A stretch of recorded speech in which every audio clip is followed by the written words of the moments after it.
तो क्लास 10 की केमिस्ट्री के लिए एट द एंड, हाँ इसके अलावा मैं कुछ भी चेंजेस नहीं करने वाला। मैं ये नहीं कहूँगा कि भाई एक काम करो अभी मेरे लाइव सेशन को अटेंड कर लो, मैं तुम्हें 20 MCQ करा दूंगा। नहीं नहीं नहीं, अब 20 MCQ नहीं यार, ये लास्ट मोमेंट की पढ़ाई है यार, नहीं नहीं यार, अब इस चीज़ को कर लेते हैं। मैं ऐसा कुछ करने नहीं वाला। मैं एकदम फिक्स, एकदम स्टक और एकदम इम्पॉर्टेंट और एकदम लास्ट ये सारा का सारा मटेरियल आप लोग के लिए लेकर के आऊँ, जो कि केमिस्ट्री का सबसे ज़्यादा इम्पॉर्टेंट और सबसे ज़्यादा अर्जेंट और सबसे ज़्यादा जो मर्जी कह दो एट द एंड है।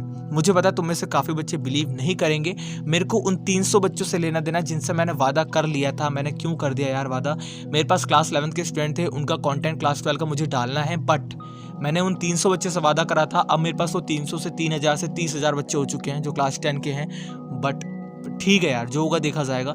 मैं इसको यहाँ पे अपलोड कर रहा हूँ इस वीडियो को, मुझे नहीं पता कितने बच्चों तक जा रही है, बट अगर तुम यहाँ पर कंप्लीट एक वीडियो के अंदर केमिस्ट्री के एट द एंड वाले इंपॉर्टेंट क्वेश्चन को अच्छे से कर जाते हो, फाड़ करके आओगे अपने एग्जाम में, डेफिनेटली फाड़ करके आओगे। मैं चेंजेस बार बार नहीं करूंगा। तुम लाइव सेशन इसके बाद अटेंड करना है करो, तुम्हें 10 लोगों के चैनल देखना है तुम देखो, तुम्हारा पेपर है, तुम पास होगे तुम फेल होगे, मुझसे कोई लेना देना नहीं है। मुझे लेना देना उन 300 बच्चों से जिनके लिए मैं कंटेंट को मेक कर रहा हूँ, और जो वो 300 बच्चों के अंदर आना चाहता है आ सकता है, नहीं आना चाहता बाहर जाना चाहता है जा सकता है, तुम्हारे पर डिपेंड करता है। तो मैं इस वीडियो को स्टार्ट करूंगा बिना टाइम वेस्ट करे। सबसे पहली बात, आपका केमिस्ट्री के कितने चैप्टर्स हैं? 1, 2, 3, 4 एंड 15। तो स्टार्ट करेंगे आपके सबसे पहले चैप्टर से, जो कि आपका केमिकल रिएक्शन और इक्वेशन। इसके अंदर सबसे पहले सुनो एनसीईआरटी के कुछ इंपॉर्टेंट टॉपिक्स और इंपॉर्टेंट क्वेश्चन, और आपके जो ब्लू बॉक्स क्वेश्चन है वो इंपॉर्टेंट है, कुछ रिएक्शन इंपॉर्टेंट है, प्रीवियस ईयर में 100% रिपीट हो चुकी है। तुम अभी इसको मजे में लोगे, अभी मजे में मत लेना, अब मजे वाला टाइम नहीं है। जो इंपॉर्टेंट है तुम्हारे प्रीवियस ईयर में 100% गारंटी के साथ रिपीट हो चुकी है, इनको सबसे पहले तुम्हें कंसीडर करके अच्छे से कंप्लीट करना है। वो कौन कौन सी रिएक्शन है सुनो। तो सबसे पहले तुम्हारी बैलेंस केमिकल इक्वेशन की ये वाली इक्वेशन, हाँ ये वाली इक्वेशन आप लोग जाकर के अपनी एनसीईआरटी बुक को ना इसके बाद ओपन करना, सबसे ज्यादा इंपॉर्टेंट है। पॉज करते चलो, एनसीईआरटी बुक को ओपन करो, देखो कि ये वाली रिएक्शन तुम्हें दिख रही है, देखो तुरंत देखो, देख लिया?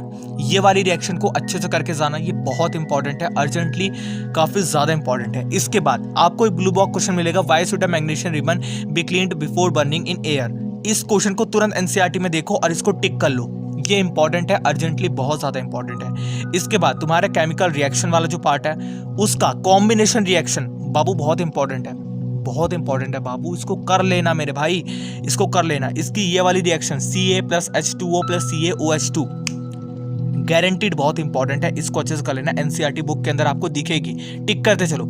अब इसके बाद जो तुम्हारे यहाँ पे अगली रिएक्शन है वो है तुम्हारी डीकंपोजिशन वाली। इसके अंदर तुम्हारा 2PbNO3, अभी मजाक में ले रहे हो ना, पेपर देकर क्या ना फिर पता चलेगा। ये जो रिएक्शन है तुम्हारी ये काफी ज्यादा इंपॉर्टेंट है, ये तीनों रिएक्शन को आराम से देख लो, घूर करके देख लो, ये बहुत ज्यादा इंपॉर्टेंट है। इसके बाद है तुम्हारी यहाँ पे डिस्प्लेसमेंट रिएक्शन।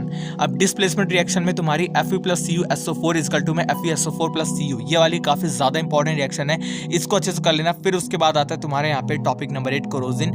कोरोजिन अगर तुम्हारा डिलीट हो चुका तो हटा दो, अगर एनसीडीटी कोरोजिन, मेरे को सच बता रहा हूँ क्लास 10 का मुझे सिलेबस नहीं पता, मैंने जो इंपॉर्टेंट थे उनको निकाल करके रख लिया, मुझे नहीं पता तुम्हारा सिलेबस क्या है, बट जो चैप्टर्स थे उनके इंपॉर्टेंट मुझे अच्छे से पता है कि कौन कौन से हैं, तो इसको कर लेना अगर तुम्हारा कंसीडर हो रखा है, वरना तो ये इंपॉर्टेंट है, बहुत बार प्रीवियस ईयर में रिपीट हो चुका है। एक्सरसाइज क्वेश्चन आपके 9, 14 और 18, ये 3 क्वेश्चन आपके काफी ज्यादा इंपॉर्टेंट है चैप्टर नंबर 1 से। अब chapter number 2 acid, basis and salt, इसके अंदर तुम्हारा सबसे पहला डिफरेंस आपका जो है ना एसिड और बेसिस के बीच में बहुत इंपॉर्टेंट है, इसको अच्छे से कर लेना। फिर तुम्हारा टॉपिक नंबर 2 नहीं है, तुम्हारा टॉपिक नंबर 2 एक क्वेश्चन है, ब्लू बॉक्स क्वेश्चन है, इसको अच्छे से कर लेना, ये काफी ज्यादा इंपॉर्टेंट है। उसके बाद टॉपिक नंबर 3, एक टॉपिक नंबर 3 नहीं है, तुम्हारे 3 अलग अलग टाइप के क्वेश्चन है, देख रहे हो यहाँ पे topic, why do HCl HNO3, ये वाले क्वेश्चन तुम्हारे काफी ज्यादा इंपॉर्टेंट है। Why does try HCl gas not while diluting N acid, why, तो ये वाला क्वेश्चन तुम्हारा बहुत इंपॉर्टेंट है, ब्लू बॉक्स वाला, इसको काफी इंपॉर्टेंट है, इसको कंसीडर कर लो। 4th क्वेश्चन आपका इंपॉर्टेंट है, how is the concentration of hydronium वाला, इसको अच्छे से कर लेना। Topic number 4 baking soda, usage of baking soda, previous year में काफी बार रिपीट हो चुका है, यूसेज ऑफ बेकिंग सोडा तो यार बहुत इंपॉर्टेंट है, इसको कर लेना अगर आपका कंसीडर है इस बारी। वॉशिंग सोडा भी आपका इंपॉर्टेंट है, इसको अच्छे से कर लेना। टॉपिक नंबर 6 आपका इंपॉर्टेंस ऑफ, हाँ पीएस स्केल की इंपॉर्टेंस, कि पीएस स्केल हमारे लिए क्यों, उसके क्या इंपॉर्टेंस है बेसिकली, उसके बारे में लिखोगे, क्योंकि उससे हमें पता चलता है एसिड और बेसिस के बारे में, तो पूरा लिखा हुआ है आपके एनसीईआरटी के अंदर, वो काफी ज्यादा इंपॉर्टेंट है, इसको अच्छे से कर लेना। एडिंग वाटर टू एसिड, ये पढ़ा होगा ना आपने कि एसिड को अगर हम वाटर के अंदर डालें या वाटर को एसिड के अंदर डालें, तो वाटर को जब हम लोग एसिड के अंदर डालते हैं तो क्या होता है, इसके बारे में तुम्हारी एनसीईआरटी के अंदर बहुत अच्छे से लिखा हुआ है, इसको अच्छे से पढ़ लेना। यूजेस ऑफ सोडियम हाइड्रोक्साइड, ये भी काफी ज्यादा इंपॉर्टेंट है बाबू, इसको अच्छे से कर लेना, बहुत इंपॉर्टेंट है भाई, बहुत इंपॉर्टेंट है। इसके बाद तुम्हारी कुछ रिएक्शन है, ये रिएक्शन देख रहे हो ना, ये रिएक्शन तुम्हारी इंपॉर्टेंट है। प्लास्टर ऑफ पेरिस तुम्हारा लास्ट है, और उसके बाद तुम्हारे कुछ क्वेश्चन लिखे हुए हैं 1, 12, 13, 14 और 15, ये काफी ज्यादा इंपॉर्टेंट है। Chapter number 3 metal and non metal. अब इस चैप्टर के अंदर तुम्हारा सबसे पहला केमिकल प्रॉपर्टीज, जो कि तुम अच्छे से पढ़ लेना है। टॉपिक नंबर 2 तुम्हारा क्वेश्चन है, जो कि 3 क्वेश्चन है तुम्हारे यहाँ पे, 2 क्वेश्चन है, इन दोनों क्वेश्चन को ब्लू बॉक्स में से देख लो, काफी ज्यादा इंपॉर्टेंट है। Fe प्लस CuSO4, ये वाला तुम्हारा टॉपिक काफी इंपॉर्टेंट है। Right equation for the reaction, ये वाला जो तुम्हारा पार्ट है, इसको भी अच्छे से कर लेना, ये काफी ज्यादा जरूरी और काफी ज्यादा अर्जेंट है। अब तुम्हारा क्वेश्चन नंबर 2 देख रहे हो यहाँ पे, ये जो है ना, ये काफी ज्यादा इंपॉर्टेंट है। पेज नंबर 47 पे जो भी कुछ लिखा हुआ है, पेज नंबर 47 ओपन करो अभी, जो भी कुछ लिखा हुआ है तो तुम्हारा अल्ट्रा इंपॉर्टेंट है, उसको अच्छे से कर लेना। फिर प्रॉपर्टी ऑफ आयोनिक कंपाउंड और तुम्हारे कुछ एक्सरसाइज के क्वेश्चन है, उसको अच्छे से कर लेना।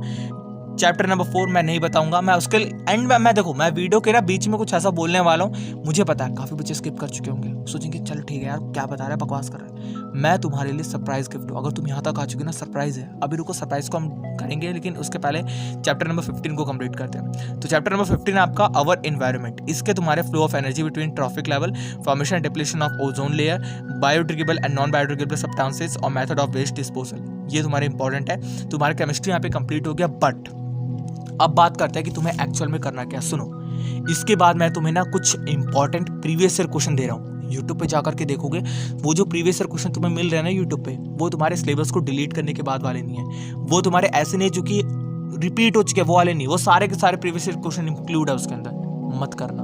मैं तुम्हें डिस्क्रिप्शन में सबसे पहला MCQ, जो MCQ है तुम्हें उससे सिर्फ पढ़ लेना है, वो प्रीवियस ईयर क्वेश्चन में रिपीटेड वाली है, और जो सिलेबस में कट चुका उसको हटाने के बाद की है, और जो तुम्हारी रिपीट बहुत टाइम हुई है उसके MCQ तुम्हें दूंगा। इसके बाद में तुम्हें क्या देने वाला, सुनोगे, तुम्हारे शॉर्ट आंसर जो कि प्रीवियस ईयर में बहुत बार रिपीट हो चुके हैं वो मिलने वाले हैं, लॉन्ग आंसर जो कि तुम्हारे प्रीवियस ईयर में बहुत बार रिपीट हो चुके हैं वो मिलेंगे, और ये चारों चैप्टर के तुम्हें नीचे डिस्क्रिप्शन मिल जाएंगे। कार्बन एंड इट्स कंपाउंड, इस चैप्टर के भी तुम्हें नीचे मिल जाएंगे प्रीवियस ईयर क्वेश्चन, जो कि प्रीवियस ईयर में बहुत बार रिपीट हो चुके हैं। अब यहाँ पे मेरी जो केमिस्ट्री वाली वीडियो है वो कंप्लीट होती है।